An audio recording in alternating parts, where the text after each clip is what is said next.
I'm Robert. And I'm Vanessa. Travis. And we are late to the party, and it's a New Year edition of Better Late than Never. Never 2020. 2020 Vision. 2020. And we didn't realize it before we started this session of Better Late Than Never therapeutic film goodness. Coming to America. We didn't realize we were doing a Coming to America right after having done a Trading Places. It just worked out perfectly. And it makes sense. Better Late Than Never does typically cover series that are coming back, movie series that are coming back to theaters after long hiatuses of nothing. And we are getting some movies that are coming out this year in response to our fandom and our love for them back in the 80s and 90s. And of course, as you said, Coming to America. Released June 29th originally of 1988. Coming to America, Vanessa. Coming to America. I love that movie. I think that it is very Eddie Murphy, and I enjoy it very much so, especially his interaction with him in Arsenio Hall, and the different characters that they play in the movie as well, especially in the barbershop. I love that, and I think that the story is great. I enjoy like the situation that they get themselves into, and then of course you get a little cameo by certain two people that it kind of brings it full circle a little bit, but let's have lunch. Yeah, it definitely is. Or let's do lunch or something like that. Let's do lunch. I just love Don Amici's face in that scene, but we'll get there. Yeah. We'll get there. It is definitely one of our favorite comedies of all time. And, of course, one of the best Eddie Murphy movies ever created. Oh, dude, absolutely. Budget of $39 million. Sure. Box office hit of $288.8 million. Definitely killed it, Yes. and with good reason, and I'm glad they took their time before we got another one. Yep. But, Just like Trading Places, John Landis teamed up as the director with Eddie Murphy. Right. Fun thing is, this time Eddie Murphy hired John Landis versus John Landis hiring Eddie Murphy in Trading Places.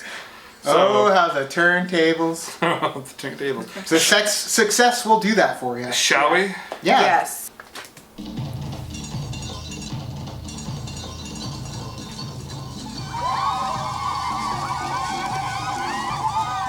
Paul Abdul did the choreography, I think. I In a think faraway so. kingdom lived a handsome prince. He was attended As you by wish. devoted servants. Do you think perhaps just once I might use the bathroom by myself? Most amusing, sir. Wipers! And engaged by royal decree. Why? Why can't I find my own wife? We've gone to a great deal of trouble to select for you Okay, a so very down. fine wife. I love that. Woman is going to arouse my intellect as well as my loins. Where will you find such a woman? In America. So he traveled across the sea to the land of opportunity, which is where the fairy tale ends and our story begins. Behold, Simmy, life, real life, and thing that we have been denied for far too long. We're in New York now. Let us dress as New Yorkers. Have either of you ever had any fast food work experience before? Certainly not. This will be our first job in the United States. I am Akeem. Nice to meet you, Akeem. I have recently been placed in charge of garbage. That's good to know. Oh my goodness! Greetings, Your Highness. Who was that? Eddie Murphy, Just the man I met in the restroom. Arsenio Hall, in a comedy fable of royal romance. When I look at these contestants, for the Miss Black on White pageant, I feel good. Apparently, these are the best women Queens has to offer. Pick one. Pick one and let's go. I want to tear you. Your friend, too. And your friend, too. Spit mate. Coming to America. I love that font, too. I was wondering, did you happen to catch the professional football contest on television last night? No, I didn't. Oh, it was most exhilarating. The Giants of New York took on the Packers of Green Bay. And in the end, the Giants triumphed by kicking an oblong ball made of pigskin to a big H. It was a most ripping victory. You want to keep working here. Stay off the drugs. McDowell's. So much fun, too. Just, like you said, all the interactions. They got the Big Mac. I got the Big Mac. My buns have no seats. It is definitely a comedic ensemble amongst many different actors.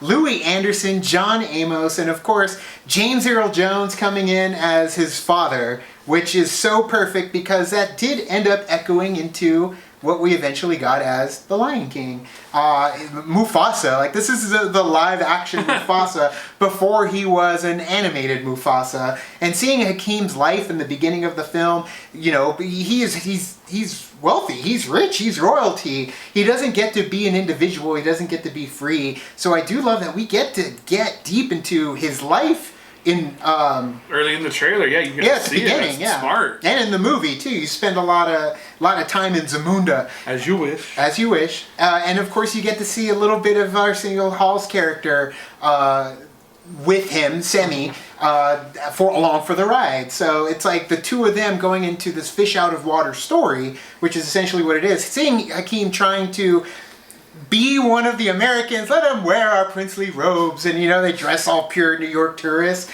and he's trying to talk shop, trying to talk sports with John Amos and Mr. McDowell. It's fun to see Eddie Murphy's approach to a fish out of water story, like we've seen so many before, but this is his turn to be plucked dropped right into the middle of Americana.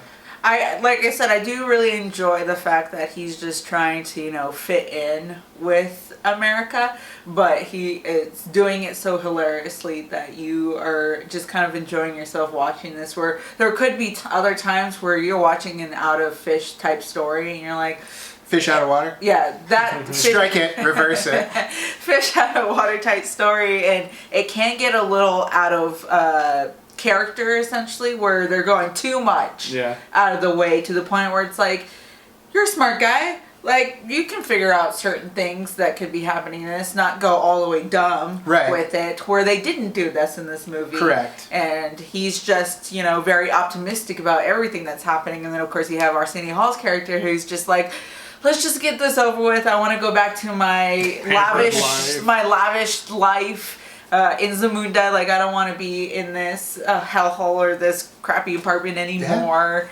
And then to the point too where he's like fakes himself as the prince, and then it bites him in the butt later. It does. It does. You do end up getting, you know, that double side of the coin of how you could accept or, you know, at least live your life in royalty. And he's living the life. He is the lavish life of luxury. But yes, I mean, seeing his hatred for everything that is happening in this, you know, crap gutter that is Queens to him. But that's because Eddie Murphy, that's because Hakeem wants to get, you know, the worst of the worst. He wants to fight for what he needs. He wants to work for his paycheck. He wants the crappiest apartment, and that's, you know, just something that Arsenio Hall has to get dragged through. And I want you to bathe him thoroughly.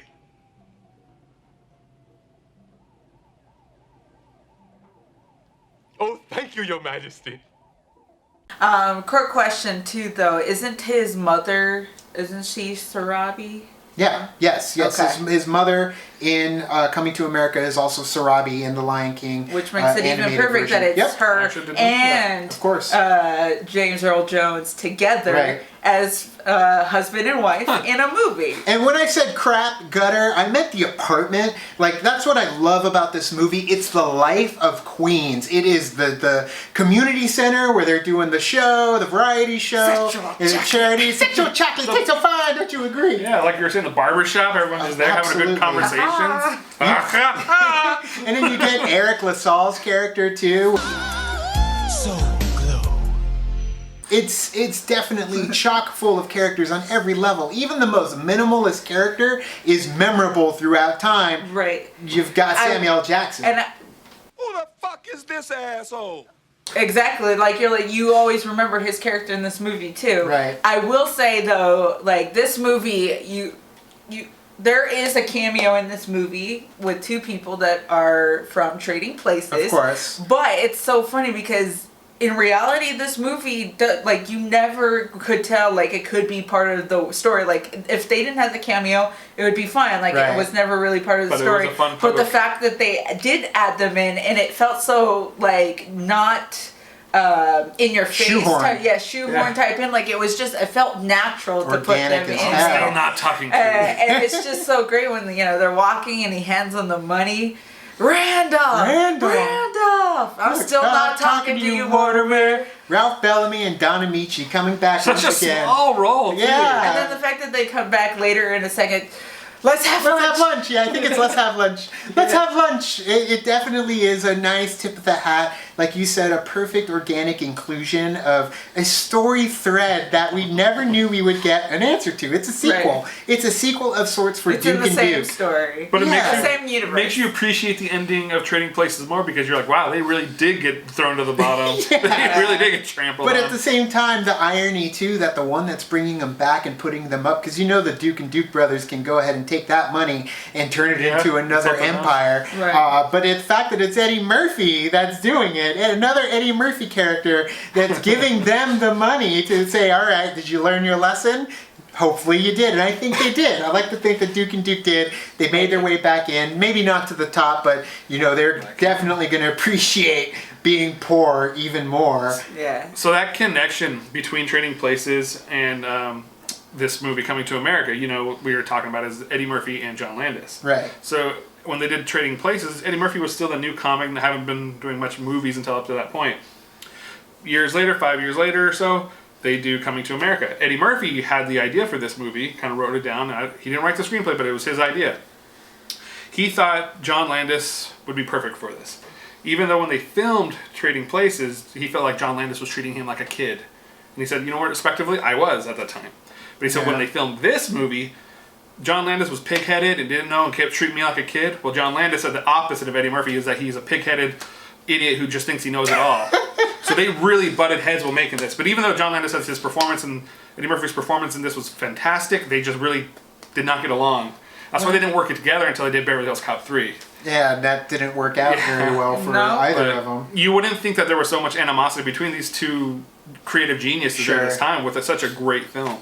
I mean, competition breeds success, I guess. It's better when someone has competition to be able to kind of play off or do one-up each other. And I feel like, Eddie Murphy thought what he thought was best and John Landis thought what he thought was best. But at the same time, you've got an up-and-comer in terms of stardom versus somebody who's kind of been around and done it for a while. It makes the most sense that you're going to end up having that butting of heads in terms of ego, in terms of experience. But still, man, it translated. It translated really well when it came down to this film. Let's have lunch!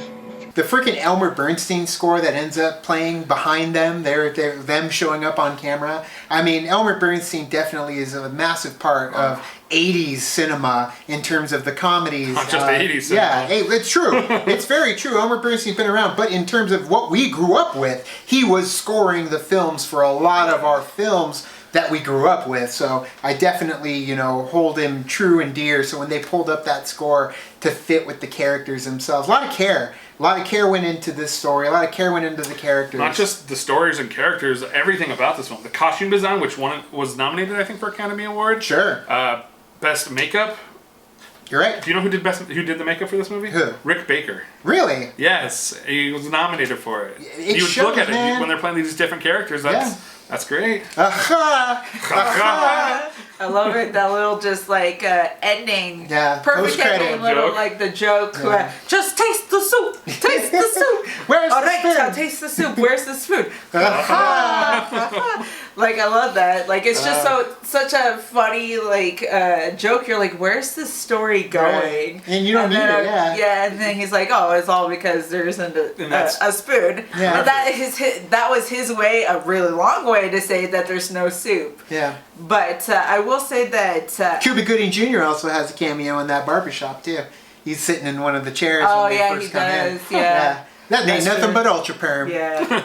But I will say, I remember watching this when I was a little kid. I think this was like one of the only other Eddie Murphy movies that I could watch at the time. Sure. Because, you know, you had, like, the Beverly Hills Cops movies. Right, Violet. I didn't watch the first two at all. Like, the first Beverly Hills Cop movie that I ever watched was the third one. Sure. Because I was allowed to watch that one. Right. And I was allowed to watch this one for some reason. And I remember watching it and laughing, but not understanding why I'm laughing. I was just like, ah. Because everybody else around me was watching it, and they were laughing at something. Were you watching the TV version? I was laughing with them. No, it was on like VHS. Well, maybe it might have been the TV. It might have been the one that we recorded.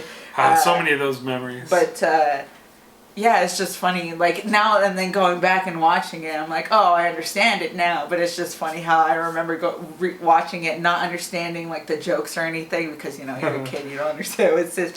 But you're just laughing with everyone because you know everyone is laughing. So you're like, haha. That's what's great about this movie. Even now, you just grow with it. That's why I'm excited for the sequel of Coming to America 2. Absolutely. With the cast that we've heard about already coming in, I'm just stoked, and I am excited to see where this is going. I'm excited to see Eddie Murphy coming back to his Eddie roots. Murphy. Yeah, definitely his roots of where his stardom came from. Because he's got the big arches. The golden arcs. The golden arcs. Yeah, they got the arches. I got the golden arcs. There you go. Yeah. And yeah, the lines are memorable. Definitely, that's what holds his place in pop culture, cinema forever. See, I'm washing lettuce.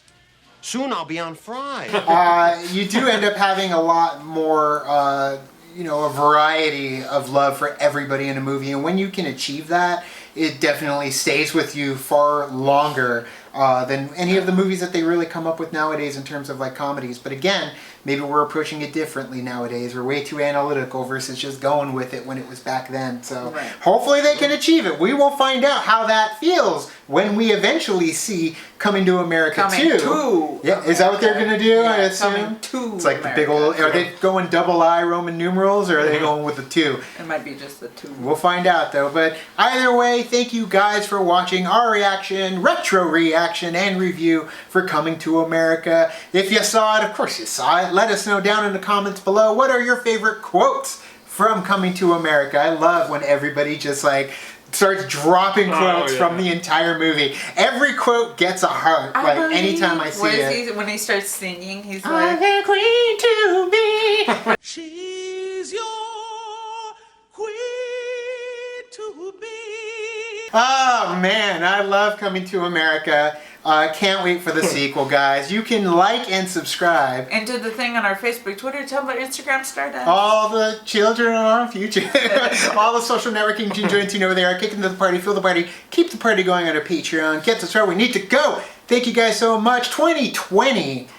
Guys, it's going to be a lot of fun. We're going to have a lot of fun in the next few weeks on Better Late Than Never. 50,000 subscribers. We are almost at just shy of 50,000 subscribers. So hit the subscribe button. Thank you guys so much. And as always, Now it's time to say goodbye. this party's over. Bye.